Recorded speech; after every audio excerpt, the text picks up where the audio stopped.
third defender at the back has to be another destroyer, obviously, because I don't want to leave that job just to one person. And I also want someone that can go into the opposition box for set pieces. So this position is all about strength, and more strength. Well, obviously a bit of skill as well, but technique means very little if you don't have the fitness to carry out that skill at a high intensity over a long period of time, especially when you've encountered a bit of fatigue. So this position being all about the strength, usually the guy that's given the task of man marking the opposition centre forward that's playing as a target man. On the upside he'll be a bit tall, but it's not exactly necessary. So agility for positioning, strength not to be pushed around, sort of dominate his own box, especially when shielding or fighting for the good position. Average speed is acceptable, power for aerial dominance, and tackling.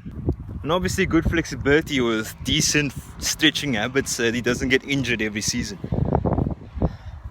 Neymar.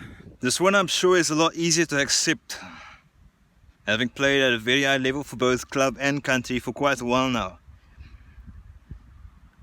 This man is up there with the strongest of centre backs, but it's his brain that accompanies the strength that puts him miles ahead of the rest.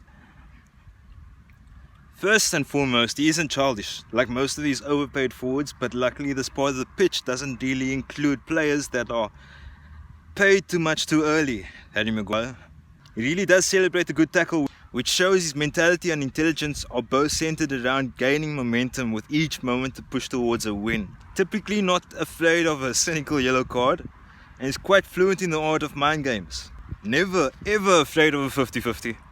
To the point that he's actually so brave he seems borderline stupid. Excellent positioning and impressively mobile for someone his height, with his ability in sliding tackles and standing tackles showing that. Also, he'll often get tasked with the job of being in the opposition box for set pieces, unlike any of my other defenders. Biggest point is that he's faced off against the biggest of players, like Raul, Ibrahimovic, C. Ronaldo, Kaká, and many others that will make the current generation look mediocre in comparison.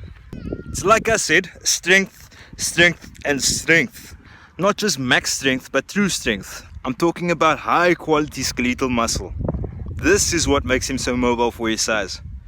So he has to hit the angles in basic exercises that others probably won't. Some would call it functional training, even though it's just modified exercises.